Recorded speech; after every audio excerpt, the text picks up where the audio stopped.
As y'all have heard me say before, the most important part of planning any adventure are the snacks. And if you're looking for a delicious and nutritious snack that packs a real protein punch, crack into a good source of protein with tasty, healthy, wonderful pistachios. Each 1 ounce serving of wonderful pistachios contains 6 grams of protein, giving you over 10% of your daily value in that one serving. It's one of the highest protein nuts out there. And that's not all. Pistachios are also known for the fiber and better for you unsaturated fats, which may help keep you feeling fuller longer. Best part, wonderful pistachios come in a variety of flavors and sizes. Perfect for enjoying with your family and friends or taking them with you on your summer adventures for those snacks we're talking about. So whether you're dropping off the kiddos or running between meetings or about to climb a mountain, fuel up with a healthy and tasty snack. Wonderful Pistachios will be your new go-to. You can check them out at wonderfulpistachios.com and learn more about how these little green wonders can power up your day.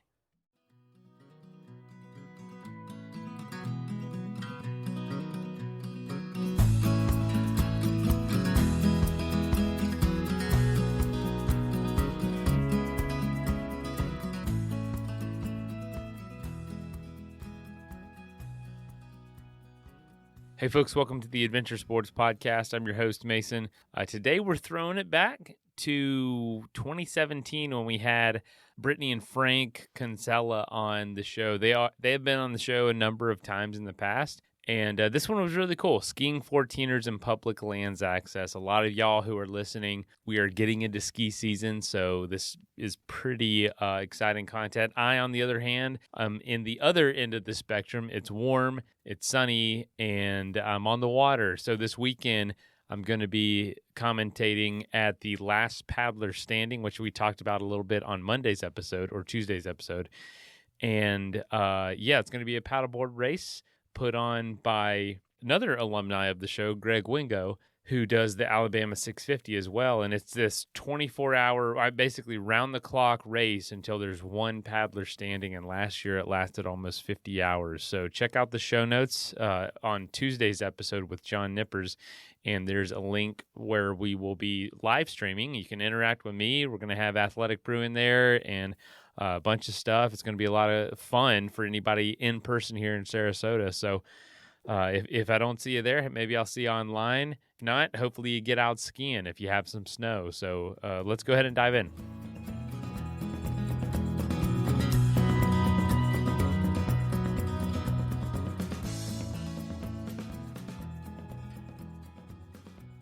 Hi, friends. Thank you so much for tuning in to the Adventure Sports Podcast again today. Kurt here.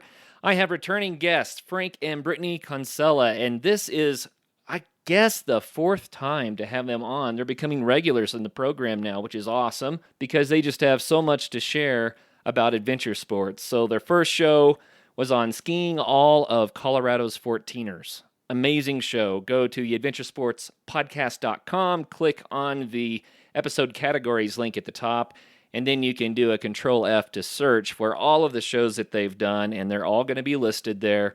They came back on to talk about backcountry access, especially in the wintertime, and a program that they're working on called Save the Slate. Then they came back on to talk mountain biking, and it was toward the end of the mountain biking summer, but they have such an amazing thing going on with all the mountain biking, and they did a fantastic job of encapsulating what the sport's all about.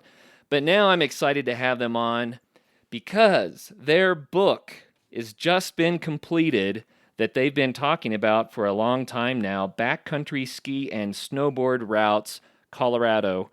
And as in a way of introduction, I'm going to read the About the Author section from the book. Brittany Walker Konsella is an avid outdoors enthusiast who began skiing at age 4 on the slopes of Ohio. In 2011, she became the second woman and the 9th person overall to ski Colorado's 14,000-foot peaks. A former freestyle skiing competitor and coach, Brittany now spends her free time skiing, backcountry skiing, hiking, and mountain biking.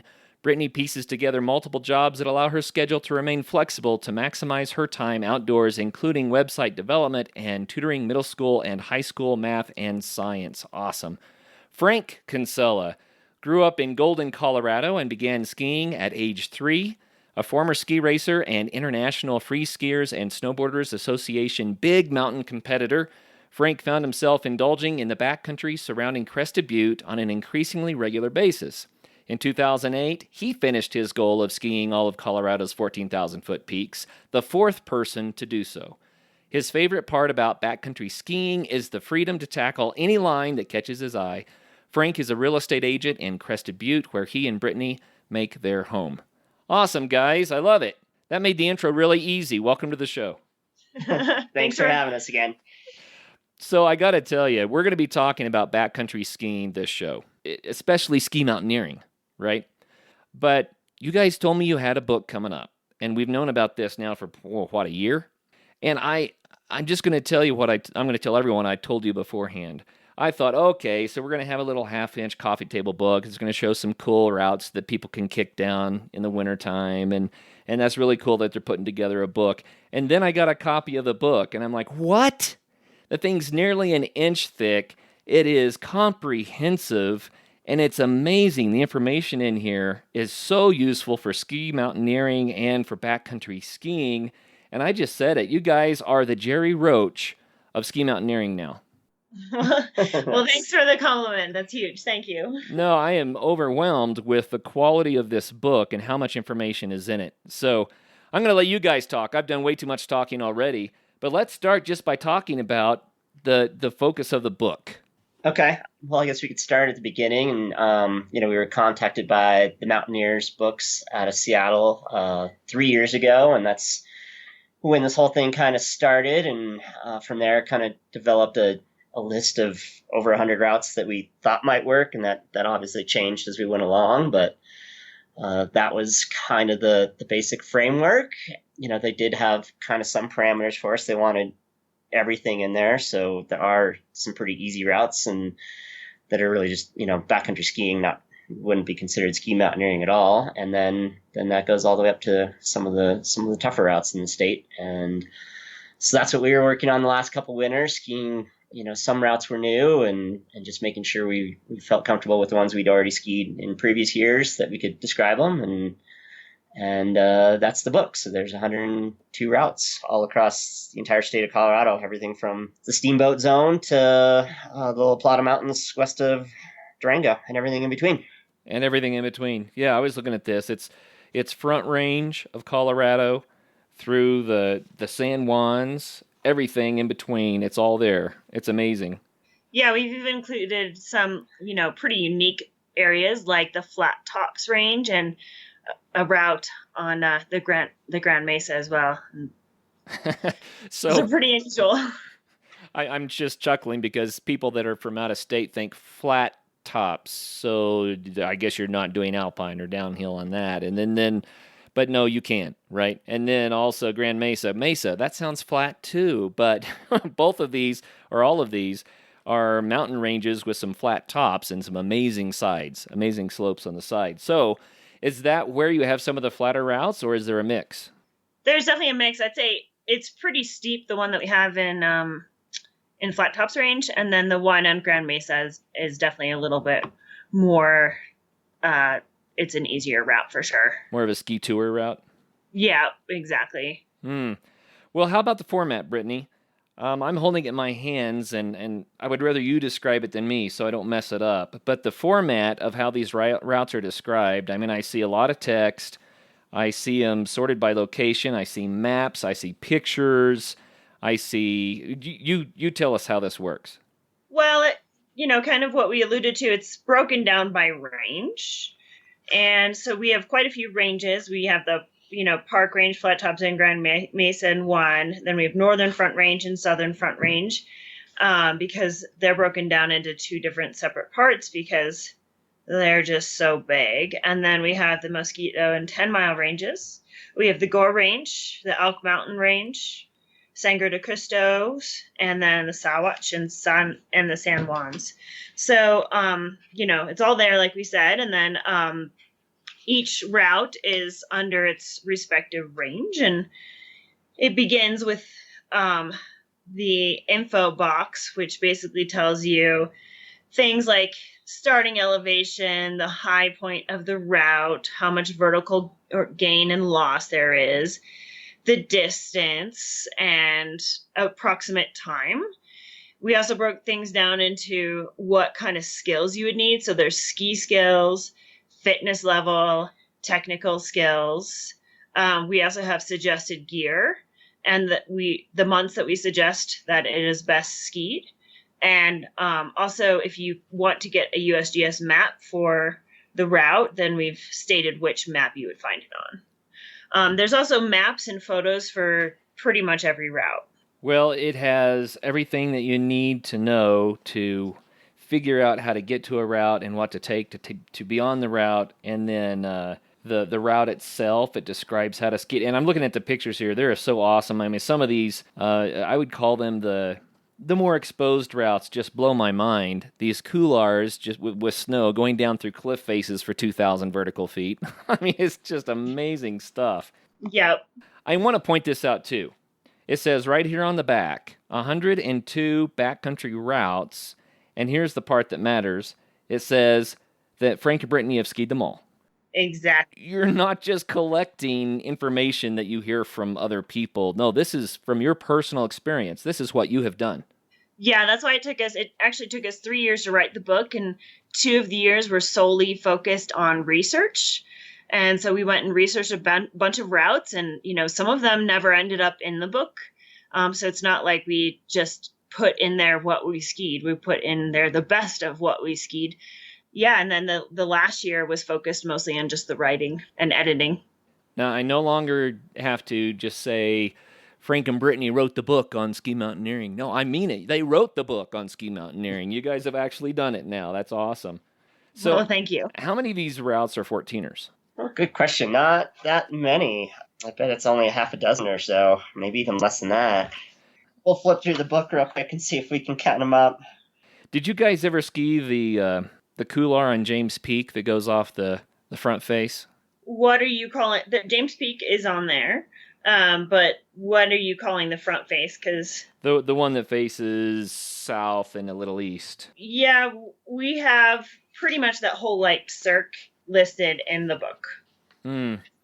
So there's actually a bunch of routes on James. It's pretty it's a great ski mountain because it has a lot of routes on it, actually. Yeah. Well, the reason I ask is because I stood at the top of that in the summer and looked down and just went, oh. It's enough to scare you looking off of it, but at the same time I was envisioning it full of snow and it looks so good. But those are the kind of routes that you guys cover in the book, from the easy to the hard. Yeah. Well, congratulations. The book is out and it's fantastic. It just looks so good. And usually on the Adventure Sports Podcast, we talk about the book at the end of the show. But I'm actually so stoked about this. I wanted to get it talked about at the beginning. But let's talk a little bit just about ski mountaineering in general, okay? Okay. You literally wrote the book on it. So tell us what it is so that people can get a feel for what the sport is and maybe contrast it with, your standard resort skiing and that sort of thing. Okay, well, I'll start with the contrast. So most resort skiing will be lower angle than what we would call ski mountaineering, and I think it's important to differentiate ski mountaineering from ski touring. You can go up on Berthoud or Loveland Pass or wherever, and that's more of a ski tour that can be pretty low angle potentially, and that's different than going up 14ers and 13ers and skiing down steep couloirs. But in terms of ski mountaineering, they're often going to be a little steeper than what's found at most resorts. Not necessarily steeper resorts like home here in Crested Butte has a lot of steep terrain, but steeper than some of the other resorts. And obviously there's no patrol in case something goes wrong, and the ski conditions can really be across the board when you're talking about backcountry skiing. Sun crust, wind crust, sometimes powder and sometimes corn, and everything in between. So that would kind of encapsulate ski touring and ski mountaineering and backcountry skiing, I guess. How many vertical feet do you think an aggressive skier does at a resort in a day? Oh, a lot more than they ski in the backcountry in a day. I don't know. Let's say you're skiing an area with a 3,000 foot drop. You could probably do that 4 or even 5 times an hour. So if you went bell to bell, 9 to 4, that would be 7 hours. We'll call it 5. So 35 times 3,000 would be, maybe 100,000 vertical feet skied in a day if someone was really going after it and not stopping for lunch. Yeah, that's wicked fast, but it's Yeah. possible. So now contrast that with what's in this book. Most of these routes are going to be, anywhere from, say, 1,500 to 5,000 vertical, I would say. But of course, if you can start doing laps, you can start adding, nearby peaks. A lot of these routes, we might mention what we'd call like extra credit or something like that, where, hey, you're already there. You should maybe, if you still have the energy and the conditions are still good, you might want to do another nearby route. But still, in general, most of these are going to be 5,000 feet or less, unless you're doing laps and moving fast. Well, I don't want that to sound small to anybody, because what that means is you climbed those 5,000 verts in winter conditions, and then, you earned your turns. Then you get to come back down again. But often, with this type of an approach to skiing, you might only get one big run in a day, right? Exactly. It's probably not the best way to learn to be a really great skier, but it's one of the best ways to have some amazing ski runs if you are already a great skier. Am I right about that? Exactly. We always recommend that people learn skiing at a resort and perfect their skills skiing at a resort, and then transition those skills into the backcountry. Well, Brittany, what kind of skill set is required for the backcountry that may not be required at the resort? You end up with a lot more variable conditions in the backcountry, so you have to know how to handle that. Unfortunately, the best way to get good at that is experience, and you just acquire that experience by spending more time in the backcountry. But you'll never get good at it if you don't have good foundational skills, which you build up at a resort first. Okay. Those of us who have skied, we know what the resort experience is like. And it's a lot of fun. You're taking lifts up, you're bombing down, you're looking for the new terrain, you're exploring lodges and looking for the POW that's hidden in the trees. You're skiing on groomed trails a lot of the time, or stuff that's skied out by other skiers. The backcountry is really not like that at all. So what makes the backcountry worthwhile? First off, it's really rare skiing inbounds to have a completely untracked top to bottom run, but that's kind of the goal in a lot of backcountry skiing is, not to cross a single other track or even see another track other than maybe your partners that went before you on that same run. So that's kind of the goal. That's like the best day ever resort skiing, and that can happen a lot backcountry skiing. And then as far as the more ski mountaineering stuff, you're not going to find very many skiers that have routes like, these steep routes that we're talking about. That just doesn't exist at many of the ski areas. And that's a whole different kind of skiing and super rewarding. And as you progress in ski mountaineering, you realize you can go anywhere. I mean, the whole range of mountains is you see one place and you look across the way and you see another, and you can just go do that. There's no limits to it at all, unlike a ski area that has, generally has boundaries and ropes and rules, and there's none of that in the backcountry. It sounds liberating, doesn't it? It does. I feel like at a ski area, you're lucky to find something that's steep for, 500 to 1,000 feet. Whereas you can find that a little bit more in the backcountry if you know where to go. Well, that's the thing. At a lot of ski areas, the longer runs are the flatter runs, and the steeper runs are short because you get to the bottom of the mountain in a hurry, right? Exactly. There's another side to the experience, which is actually climbing the mountain. So let's talk about that a little bit. How does that add to the overall experience? Go ahead, Brittany. I think it adds, something that you don't get when you're at a resort, because you just earn your turn so much more. It makes every single turn a little bit more rewarding because you're working to achieve pretty much all of your vertical. You get to a point where you learn to appreciate the climb, sometimes even more than the descent. It's about the whole experience, and not so much just about the descent anymore. I think that's really cool.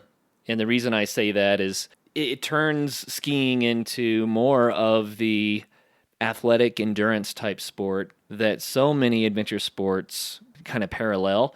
And I think a lot of people that do adventure sports, they get that. They get to the point where they like the big long climb on the mountain bike because it's a good healthy burn. It makes you feel alive, right? Yeah, no, that's a great way to look at it. There's a lot to it when you're going up and down, and then there's a whole nother skill set to learn too on the way up. Even on the easy routes, you can be an efficient skinner, or you can be really inefficient and not know how to do a kick turn and things like that. So there's a lot to learn, and that's not even getting into the the more difficult climbing with crampons and ice axes and even ropes on a couple of these routes. So you really do learn mountaineering skills as well as backcountry skiing skills, as well as downhill skiing skills. And I have to throw this out there too. I love being in the backcountry in the wintertime because of just the natural beauty. And you get to capture that in spades. Yeah, no, I mean, a sea of white-capped mountains is it's a good thing. It's yeah, no, we love it. And I think sometimes when you're approaching, when you're ascending, you can soak in the beauty a little bit more because you're obviously going slower than when you're skiing down. So there's definitely a little bit more appreciation of that sort of thing on the way up. Neat. Well, why do you guys do this? Brittany, let's start with you. Why do you ski mountains in the backcountry? What's in it for people? For me personally, I'm always looking for kind of a challenge. With backcountry skiing, there's a lot of challenges. Some of it is just learning to navigate your way through avalanche terrain safely. The other parts of it are just navigation, period. A lot of times we're exploring new areas and we're not really sure where we're going, but, that's the challenge. We're trying to figure it out. And then, some of it could just even be stepping it up to the next higher line, like, challenging myself by skiing stuff that's steep and steeper and steeper and, stuff that makes me shake a little. Sure. Let's talk about that just a little bit. It's funny because both of you have mentioned how steep it can be in the backcountry and how the resort skiing, either it's a short steep run or maybe it's not even as steep as, what you can get in the backcountry. And a lot of people especially people I think that haven't skied as long, they're still looking at a double black in a ski resort as how would anyone ever do that? But what you guys are talking about is beyond double black. So describe it for us. Yeah, that's a hard one to say. I mean, again, there's going to be a lot of differences. A double black at a skier is generally going to have a lot of moguls, have a lot of bumps on it. Not everywhere, but generally, and of course, in the backcountry, that's not generally going to be the case, hopefully. So it's just a lot different style. But the steep skiing is just, it's fun. It's my favorite thing to do. If you do it, you just know how fun it is to link up turns on something really steep and aesthetic. And I'd rather ski something kind of steep and aesthetic over 25-degree powder slope personally. But a lot of people feel the other way, and they're both fun. Let's take a quick message break and hear from the folks that help make this show possible. The best travel gear isn't born in a factory. It's inspired by journeys taken by real people exploring the world. That's why I love Rourke. Their team pulls designs and inspiration straight from the places they travel and have adventures. And for over 10 years, they've been exploring the globe to seek adventures on the road less traveled. Everything from surfing waves on remote island chains to exploring the streets of Jakarta, the Scottish Highlands, and almost everything in between. Rourke has developed options for you. I'm actually wearing the Rourke Bless Up breathable stretch shirt right now, and I was wearing a Rourke shirt yesterday. I'm traveling right now, and you could probably hear the echo in the room, but I was at this event. This guy was speaking, and he looked down at me and pointed at me right in the middle of his talk and said, "Nice shirt." And I was like, "Thank you very much." It was a Rourke shirt, and I've got my Accomplice Mule 45-liter bag. I love it because it can hold all my podcast gear, take it on the plane, but also holds extra stuff. I can put some clothes in there too, and if I didn't have my podcast gear, it could probably hold everything I needed for this trip. And it's water resistant. I love that. So Rourke offers durable, comfortable styles inspired by the places they've been. And they've got their latest collection, the Hokkaido, featuring Japanese prints and patterns and Japanese manufactured Kaihara premium denim. So if you're traveling, Rourke has the gear options. And for a limited time, if you're a listener of the show, you can get 15% off your first order. Go to Rourke.com. Use the code ASP15 at checkout. That's ROARK.com and use the code ASP15 for 15% off your first order. I love to cook. I am the designated chef of our home. I do most of the cooking. I'd say 90%. But, it's crazy. Sometimes life is nuts. We got 2 little kids. I've got 3 podcasts and full-time job and everything else. And it gets a little hectic. And sometimes I just need an easy and convenient way to make dinner. And that's why I love Green Chef. They offer nutritious, easy to make meals in 30 minutes or less in really good portions, which I'm always worried about. I'm a big guy. I like to eat. And they make it for every lifestyle, very sustainable. They offset 100% of their delivery emissions, and they deliver meal kits right to your door. And everything is in that bag that you need to make a great meal for you and your family, your friends, whoever. I got Green Chef last time we had a baby, and it was awesome because we had a bunch of great meals that were really healthy, really, really delicious, but also very easy to make. We didn't want to eat a ton of fast food or just, frozen dinners for the next few weeks. So if you're interested for Green Chef's best deal of the year, get $250 off with code ASP250 at greenchef.com/ASP250. Again, Green Chef's best deal of the year. Get $250 off with code ASP250 at greenchef.com/ASP250. Green Chef, the #1 meal kit for eating well. When I'm not podcasting, I am helping sell Athletic Brewing non-alcoholic beer, and we use Shopify for our online e-commerce platform. And so Shopify has been with us from the beginning. It's been, we were a little tiny company, and we've celebrated some major milestones on that platform. So I've seen it as a small company all the way up to a big, and I just have to say Shopify has been awesome to use, awesome to work with on the back end. Makes it so easy to manage our business. And I know tons of people, tons of small businesses and large businesses that use Shopify to sell all kinds of stuff online. It's a global commerce platform that helps you sell at every stage of your business. So all the way from launching your online shop store to first real life store stage, all the way up to, did we just hit 1 million orders? They can grow with you, and they have people that can help you make those jumps in growth and that can help you manage all that. And Shopify powers 10% of all e-commerce in the US and has up to 36% better converting at checkout compared to other leading commerce platforms. They really do give you everything you need to take control and take your business to the next level. Sign up for a $1 per month trial period at shopify.com/ASP, all lowercase. Go to shopify.com/ASP now to grow your business no matter what stage you're in. Shopify.com/ASP. That is plenty of that for now. Let's get back into the episode. Well, you mentioned powder. We have to cover so much before we're done here today, but let's put some parameters around this a little bit, if you don't mind. Back when we did your interview about skiing the 14ers, we talked a little bit about gear required, and let's not do a deep dive since we already covered it, but let's just list how the equipment is different than what you would normally see in the ski resort. So, Brittany, you want to take that one? Well, the main thing is having your avalanche gear, which most people don't travel around with at a resort unless they're doing some what's called slat country lines, which means you can go out of the ski area boundaries to backcountry terrain and then end up back in the resort to take the lift back up. But we don't have a lot of that here in Crested Butte. We have none of it in Crested Butte.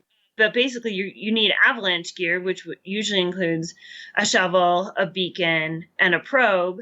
And usually those things are carried around in a backpack. And the backpack is nice because then you can carry all kinds of extra gear. You definitely need to have a lot more layers than when you're resort skiing because you need to shed layers on the way up and bundle up on the way down typically. A lot of times you're wearing your helmet on the descent, but not necessarily on the ascent. So you probably want a different hat to wear when you're going up. you're often wearing things like goggles on the way down, but sunglasses on the way up. So you're almost like carrying twice as much because you need an outfit for the way up and an outfit for the way down. You also need skins, which go on the bottom of your skis and allow you to get grip on the way up. So you can glide forward, but it won't let you slide backwards. And then, higher level backcountry skiers, if they're emerging into ski mountaineering, you need things like ice axes and crampons and possibly ropes. And the skis themselves, you use a different style of binding on the skis and even a different type of ski for weight, right? We're pretty similar on the skis as what we like inbounds. We're not quite as focused on weight as maybe some other people are. But, and then the bindings, yeah, definitely they are, they're going to be what's usually called tech bindings. And then the boots need to have special fittings for those tech bindings to work. And there are other systems that can use a regular alpine boot, but the systems that are best for the backcountry these days are considered tech bindings and tech boots. And so what that means is that you can free the hill for climbing, right, and lock the hill down if you prefer for going down. You could do a telemark style where you go down free hill. Which way do you prefer? We're alpine touring skiers or AT skiers, so we do lock the heel down. I've done a little bit of teleskiing, but that's not my thing. It's fun here and there, but I haven't done a lot of backcountry with it. I'm just not as proficient at it, if anything else. So if someone loves skiing in the resorts and they've built up their skill level and they want to try going into the backcountry, first they need to buy your book, but then they also are going to have to get some gear. So what will they have to change about their resort setup so that they're ready to go? Well, I would say that actually first, before buying our book, they should probably do an Avalanche 1 course. But then they could buy the book, and then they could start looking at their gear.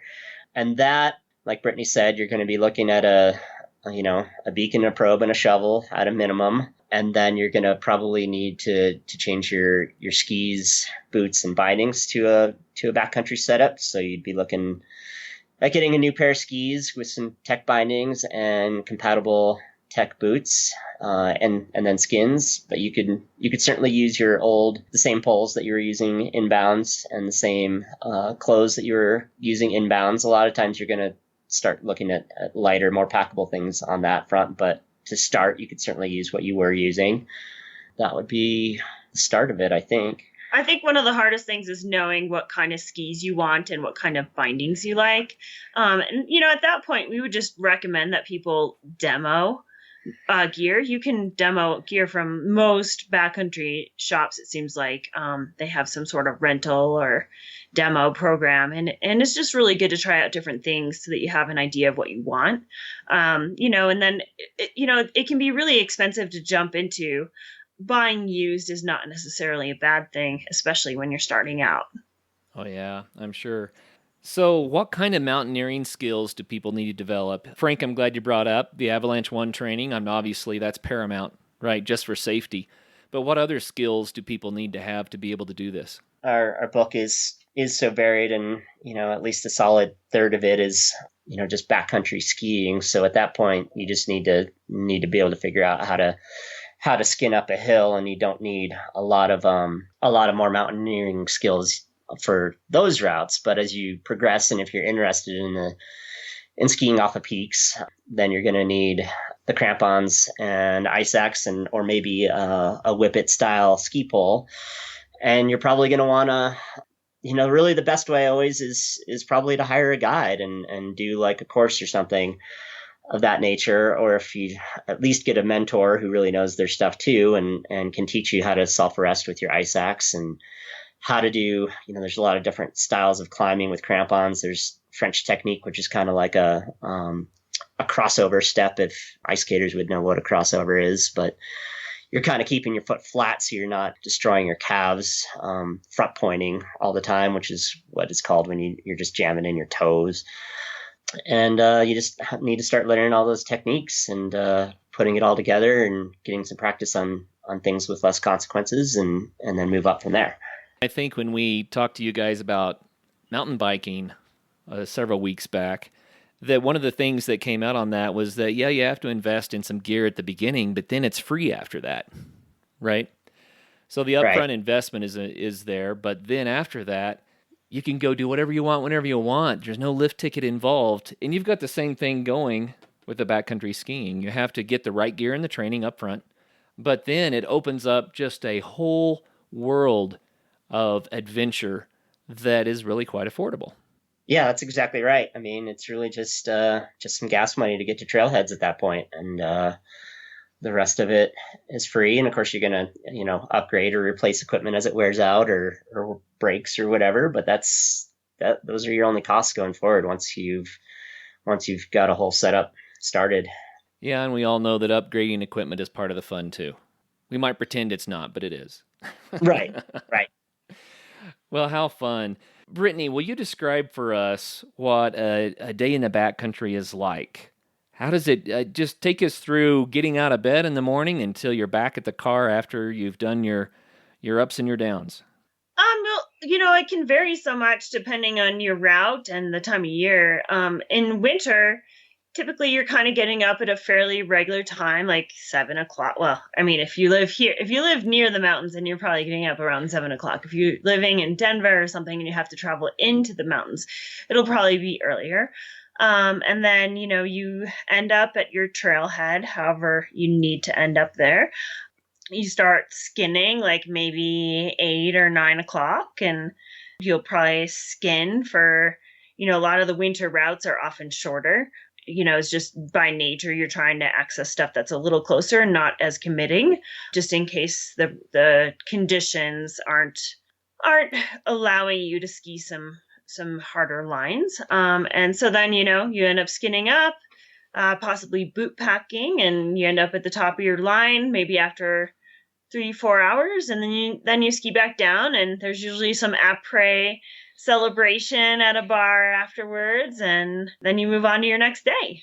But in spring, it's a little different. Like a lot of times you're trying to get to a line before it warms up too much, because if it does warm up, it is more susceptible to something called wet slides. And those can be dangerous, although they can easily be avoided by timing your route earlier on most occasions in the spring.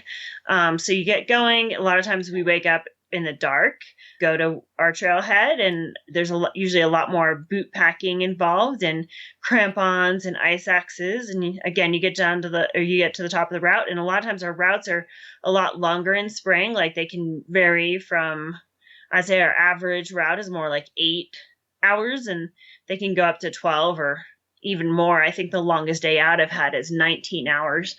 And then you ski back, to the car. Sometimes, later in the spring, you end up having to even hike in for the first couple thousand feet before you're even actually on your skis and able to skin up or boot pack up. So I mentioned to you guys once before, I think, that my sons and I decided to go ski a 14er. And so it was handies in the springtime, a little bit too late in the spring. So we ended up strapping all of our alpine gear on our backs and taking off up the mountain. I was blown away at how heavy my alpine gear is when I put it on my back, right? Right. Yeah.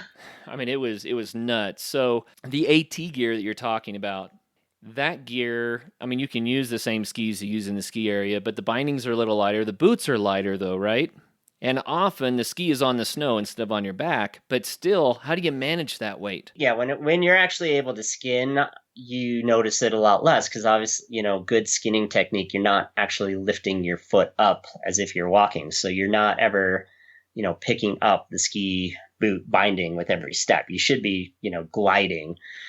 So that's kind of a key technique point that hopefully you've got a good stride going. There are a lot of people actually though who kind of stomp around, and you kind of wish they'd look at their form a little bit. So that's a huge thing. And as far as, when you do have to climb with it on your back or whatever, then, I mean, the bindings are a lot lighter than an alpine binding. I don't know exactly how much, but that's a huge difference. And the boots as well are considerably lighter. The skis, again, like we were saying, we don't get quite as involved with that, but you can get much lighter, narrower, shorter skis if weight's really important to you. But it's a pretty substantial sacrifice for the descent. And when you're, especially on the skis, the lighter you go, the less mass they have, and mass is what can drive a ski through crud and crusts and things like that. And it, but if the lighter weight on the way up is worth it, then you can go that route too. And we're not necessarily ones to talk about how heavy gear is, because our original gear that we really first started backcountry skiing on was so incredibly heavy. It was basically the same as alpine gear. I mean, I first started backcountry skiing in my Lang race boots and, basically super heavy Mantra skis with Fritchie freeride bindings, which were heavier than any, ski resort binding. So, all the equipment that we have now is so incredibly light to us that we don't even notice that much anymore, because what we had to start with and compare it with was just so much heavier. Well, this all speaks to a fitness level then, doesn't it? I think that people could use this as a sport to get fit by being really intelligent about what they choose to go do, right? But I think for some of the bigger stuff, there's a fitness requirement, right? There's a prerequisite here. How fit do you have to be to do this? Well, I think, again, it depends on what you're doing. If you're, going up some of the shorter pitches at, say, Berthoud Pass, and then getting a ride back up, hitchhiking or running shuttle or whatever, that's not that bad of a day. But we certainly have some routes. I mean, we have a route on La Plata Peak in the Sawatch Range, which is a 14er, and we're actually suggesting going up from the north side, go down the south side, come back up the south side, then back down the north side. So, you're summiting a 14er twice in one day, and Right. That's a long day. And you need to be pretty fit to tackle a route like that versus just a shorter day at one of the passes or something like that. But as we talked about during mountain biking, and really it's anything, if you just hike 1 or 2 14ers a year, it's gonna hurt. If you go mountain biking once every couple weeks, it's gonna hurt. Same thing with backcountry skiing, but the more you do it, the less it hurts, and the easier it is, and the farther you can go, and the more possibilities that are open to you, really. Yeah, I see that. So making a habit out of it makes it more enjoyable. That's what you're saying. For sure, yeah. I mean, if you're going off the couch every single time, it's gonna feel like you're going off the couch. Yeah, no doubt about that. Well, I'm curious too. We're coming into ski season here, and I've done more mountain biking this year than I've had the opportunity to do in previous years, and I'm really excited about that. But I'm a little concerned because it's a different motion. I'm using my legs when I mountain bike. I'm going to be using my legs when I ski. But how different is it? It's a lot different, I would say. There's some, when you're descending on a bike, you should have kind of some upper and lower body separation, just like you have in skiing. But yeah, you're absolutely right. You're using different muscles. Skiing, you're using so many of these tiny little muscles that who knows what the names of them are in your feet and your calves and things like that are your kind of control muscles. And that's why, doing a little bit of hiking is probably helpful. And then there's a lot of I feel like most ski towns and other places have ski conditioning camps or whatever at this time of year that you can go to and start, jumping onto like, the wooden platforms off and on and doing all those other activities that kind of better mimic skiing than maybe mountain biking does in some ways. Yeah, I've always found that hiking actually gets you in better shape for backcountry skiing than mountain biking does. Although just having a good fitness in anything will always put you steps ahead. Oh yeah, your cardio really, really helps. Yep. Okay, well, I was just trying to give all of our listeners kind of a feel for what this sport is all about, what's required. What would you say the rewards are? What are the biggest rewards of doing this as an adventure sport? Oh, the rewards are just so varied. It can start with just some of the best powder skiing days of your life. And, both of us agree that we actually prefer skiing a really steep line compared to powder skiing, but that doesn't mean that we don't love powder skiing. We still love it. There are countless days that we've had in the backcountry which just have had really, really good powder skiing in some of the deepest conditions that, you think you're never going to have that again, but then you do. And, it starts with just that. And then, working your way up to more and more challenging terrain and, eventually skiing things that you didn't really even think that you could possibly ski. And that is just so rewarding in and of itself. I remember when we talked to the two of you about skiing the 14ers. We brought up the steepness of some of the ski runs and the exposure with cliffs and things like that. And I think you both agreed that the bigger challenge as far as exposure was concerned seemed to be on the climb, and that the descent, once you got the skis on, you were much more comfortable. Does that apply to the ski mountaineering on some of the tougher routes in this book too? Absolutely. Yeah, we're still both more comfortable on our skis than on the climb. And you know what's interesting about that is people that are just learning to ski might be thinking, wait a minute, you just said you are safer in your skis than out of your skis, and that's what you just said. Why is that? It's a comfort thing. I mean, both of us grew up skiing at such a young age, and, skiing is almost like walking to us. It's kind of just natural. It's who we are. It's how we slide around on the mountains. When you ski over 100 days a year, it just becomes part of your body. You just have that muscle memory, and you just get so good at it. But, just because we ski 100 days a year doesn't mean that every single one of those are backcountry skiing or climbing harder things either. So our comfort level climbing is a little less than it is skiing. Well, sometimes I see people, I'm just going to say it, there's some people that get in over their heads because they want to point at something and say, dude, I skied that and I didn't die. You know what I mean? Yeah, you see that all the time. What are some cautionary statements about that? Does your book help people to be able to judge between what's potentially going to kill them and not?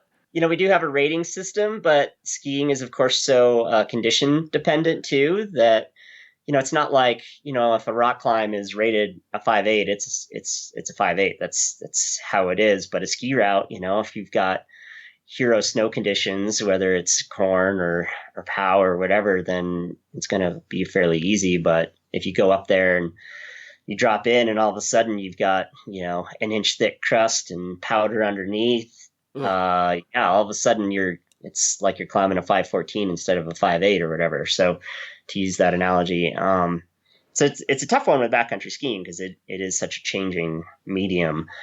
But hopefully, people will kind of get a feel for how these routes are, and if they do one route comfortably and there's another route that looks fun that's rated the same, hopefully it'll end up being comfortable again instead of jumping past where they maybe should have. Well, another thought that I just had is when the conditions are what they are at the ski resorts, then sometimes, everyone's waiting for the perfect storm to come so they can run to the resorts and enjoy better conditions. It seems to me that with a little bit of planning and paying attention to what's been going on with the weather, you could probably find amazing conditions almost any time you want to in the backcountry if you're willing to drive a little bit. Am I right about that? Yeah, that's absolutely correct. But part of that is the other challenge is learning how to predict where you're going to find good snow. And it might pertain to a particular aspect, but maybe not just that kind of aspect, but like you're looking for a specific feature, like maybe you want trees or more of a couloir that's protected and not windswept. And that can vary depending on your particular location. And we don't always have everything about that in the book because that's so hard to discern per se, but that's just learning to become experienced in the backcountry, which is hard to teach somebody. That just comes with experience. Well, let me do some rapid fire kind of yes, no questions just for fun. Frank, have you ever had to spend the night unexpectedly in the backcountry doing this? No. But are you prepared to if you had to? I probably could have more, but, there's always a fine line. I mean, you're really going to cruise around with a sleeping bag or something on a day trip. But I think I could probably figure it out. I usually at least have a down layer and things like that. So it would be uncomfortable, but I'd be all right. So always have a down layer or something like that. Brittany, have you ever triggered an avalanche? Yes, actually.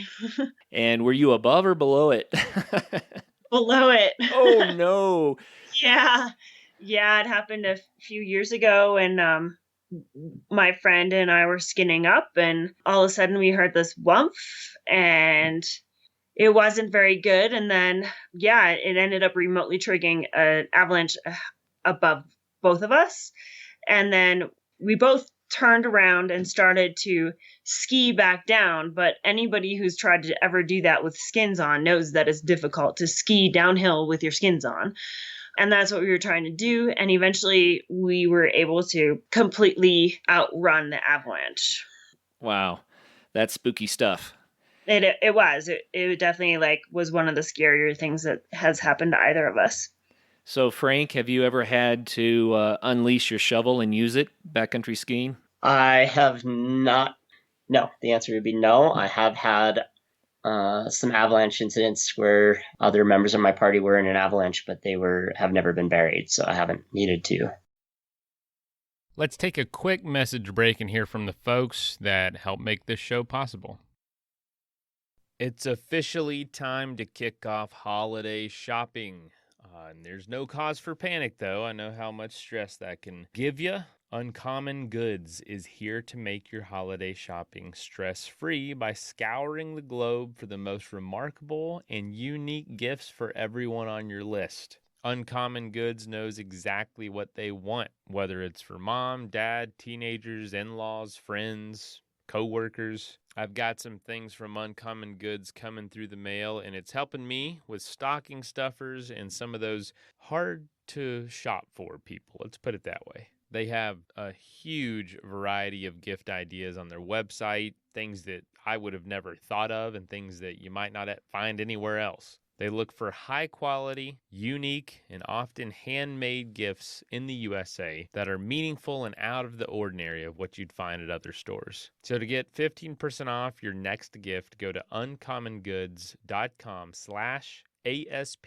That's uncommongoods.com/ASP for 15% off. Don't miss out on this limited time offer. Uncommon Goods. We're all out of the ordinary.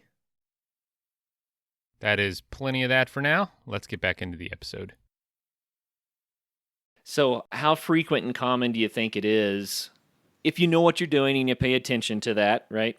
Let's just say it that way, that the unpredictable happens? How much do we have to worry about avalanches? I guess that's a bottom line. You have to worry about it a lot.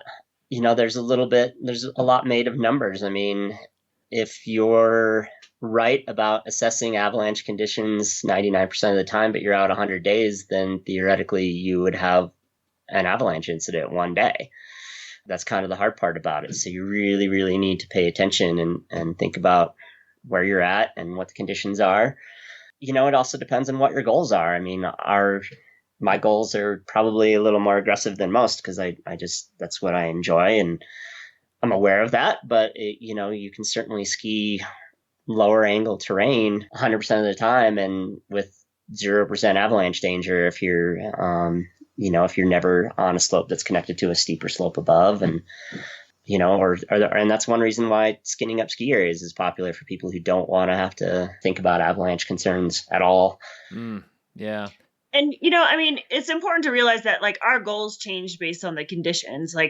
We would never go ski some of these steeper lines in this book if we weren't really certain that the avalanche conditions were pretty safe that day. So, we base our goals for the day on the conditions. When we talked about the timing that's listed in the bullet points for every route on all these steeper, mountaineering routes, it's going to say, March through June or some combination of those months because you're not going to go ski the Landry line on Pyramid in January, even if it is covered. It's just that would be pretty rare for that. It would generally be too dangerous at that point in time. So I'm glad that you guys are pointing this out, and that the book also indicates, no, this is more of a snow has consolidated type run, right? Right. And I want to say that for the people who don't know about avalanche danger, it's really important to plan carefully. So you use a lot of resources as well. You call them out in the book to predict what the conditions might be. There are all sorts of resources online that kind of rate what the avalanche danger is and what the weather is doing and that sort of thing. But when you go up into the backcountry, how many times do you find the conditions are not what you predicted? There's definitely days where that happens. I mean, I think we've actually gotten pretty good at predicting them, but we get surprises occasionally.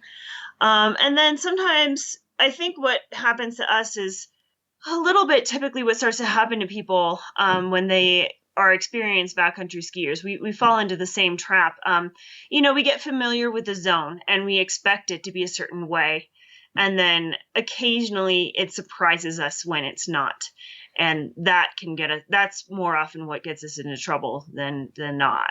And, occasionally that's a good reminder that we need to evaluate even familiar terrain like it's new terrain all the time. Yeah, good reminder. Good reminder.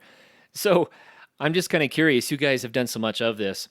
When I get to a trailhead and I'm getting ready to take off on a winter ascent or even just a summer 14er, it doesn't matter. I get so excited. You get a little adrenaline burst before you even get out of the car. Over time, does familiarity reduce that? And over time, does it become more of a joyride? Or are you always just as excited? I think that changes every time out for me, at least. I mean, if it's something I've skied 100 times and there are things in the Crested Butte backcountry I've skied 100 times, but if I know it's going to be a good day because it's pretty clear that the conditions are going to be good, then yeah, I'm super pumped up. And if it's something that I've had my eyes on for years and haven't ever skied, I'm definitely pretty pumped up. So that's the highest level of expectation for me, I guess. But there are other days when the conditions, maybe we know they're going to be poor, either from needing to stay on something that's really safe because the avalanche conditions are bad, or just we're in a dry spell and it's been sunny and windy and it's almost impossible to find an aspect that's going to have good snow, but you're like, well, let's just go out and get some exercise, I guess. So it can be anywhere in between, I think, those two extremes for me. Brittany, what about you? I guess the question is, how exciting is it for you after you've done it over and over and over again? It loses the excitement a little, but like a day in the mountains is still always way more fun than not being there at all. So I always have appreciation for it and I always enjoy it no matter the day. Yeah. But yeah, you're right that like initial anticipation and excitement might not be quite there, but it doesn't mean that it isn't a good day. Well, I kind of bring that up because it's fun, like how we mature into a sport, but the sport remains fun. Maybe the appreciation changes and the expectations change, but I think that this is a sport that you could do for a lifetime, don't you? Absolutely. It's kind of funny. I'm going to throw the trout fishing. People have heard this before, but I think it applies to a lot of adventure sports. When you start fishing, you want to catch a fish, and then you want to catch a whole lot of fish, and then you want to catch a big fish, and then you want to catch a whole lot of big fish, and then you don't care if you catch any fish or not. You just want to be out there. And that's a good analogy. Yeah. I think that probably this stays more exciting. You have to keep your guard up, keep your alertness. Like you said, Brittany, make sure that you're looking at the conditions every day as if it's a new day because they change so much. But I guess the point I'm trying to make is I could see how this could stay exciting for years and years and years and years and years. I just can't imagine. It's such an exciting thing to do, to be in the backcountry in the wintertime, to ski these amazing lines, and to actually get to summit some peaks and see the views and get the exercise. I think it's wonderful. And I thank you guys for working so hard to put together this book so that people can discover this sport and also do it a little bit more safely and better informed. So thank you for that. Thanks. Yeah, we also just want to get people out there, pushing themselves and exploring more, within their ability level. But, it's always good to challenge yourself. Well, how can people get a copy of the book? They can get it on our website, which is 14erskiers.com, which starts with a 14, 14ERSKIERS. So they can get it there. It's available online on Amazon and at the Mountaineers Books, which is our publisher. And local shops are starting to receive their copies too. We saw some copies in a bookstore last week. Those are the first ones we'd seen in a mountaineering store so far, but they should be at your local store. And if it's not, maybe ask them to carry it. I got to warn people, this is the kind of book. So if I go into a bookstore to get a book and I walk by a rack and I see something on the end cap or something, I pick it up. This is the kind of book that goes out with me that I never plan to buy. Oh, good. You know what I mean? This is that kind of book. So don't think that you can look at this book and not buy it, folks. If you like skiing, then you're going to want this book. It's just first class. Very, very good guidebook. You said 14erskiers.com, and that website also has your mountain biking guides. It also has the information about your 14er skiing that you've done and a lot of blogs about other outings that you've done through the years. So it's a treasure trove of information about adventure sports in those areas. So thanks again for putting that together. Any parting thoughts or advice for people that would love to get into backcountry skiing? Brittany, how about a parting shot? Well, I'd say just make sure to get your avalanche training and go out with some experienced people who can really show you, how to travel safely through the backcountry, because that is a skill that is acquired over a long period of time. And it's really good to have some mentors to help you through that. Frank, what about you? What's your parting advice? I would say the same advice. And as we talked about, start small and work your way up. It's not really fun to go up a route and then sidestep down the whole thing or something because you just weren't ready for it. So, keep your goals realistic and, like Brittany said, get your training, get your mentors. We never really talked about it, but we think that you should probably, have a wilderness first aid class under your belt too. Whatever you're doing, whether it's kayaking or mountain biking or whatever, you really should have some medical training so that your partners, you're responsible. We're all responsible for our partners when we're out there. So you should not only have the avalanche training, but some medical training as well, in our opinion. Yeah. Well, thank you for opening up the world of backcountry skiing to us. We appreciate that. And well, it might sound like I gushed a lot about this book, and I just want everyone to know I didn't gush about this book because Frank and Brittany have been on the show 4 times, and I think they're great people. I gushed about this book because they've done a stellar job. And so once again, the book is Backcountry Ski and Snowboard Routes, Colorado by Mountaineer Books, written by Brittany and Frank Konsella. Guys, thanks again, and thank you for being on the Adventure Sports Podcast. Thanks for having us. And for anyone who is interested, we're also be on a book tour for this whole winter, visiting a lot of the other mountain towns and the Front Range. And you can see those dates on our website. There's a tab that says book tour. And hopefully we can meet a lot of people and talk about skiing. We'll be doing book signings at all of these events as well. Right on. So go to 14erskiers.com. And there you can find the book tour information, which I assume is going to be updated frequently, so people should check in often. Is that right? Exactly. We're adding more dates all the time. Okay. All right, guys. Well, thanks for your time today. Thank you. Thanks for having us. And for all of our listeners out there, backcountry skiing, you got to know how to do it safely, but what a wonderful sport and a great way to make wintertime even more fun than summer. Can you believe it? So get out there and have some fun. First of all, thank you so much for listening. It means the world to us that you choose to listen to this show. If you'd like to help us further, you can leave a review on iTunes, share us with your friends, your family. It goes a long way to grow in the show. You can also support us financially through patreon.com/adventuresportspodcast. Link is in the show notes. And also, if you have an idea of who could be a good guest for the show, we're always looking for people to tell their story about the outdoors or adventure. So if you know someone, please reach out. Email us at info@adventuresportspodcast.com. And until then, get out there and have some fun.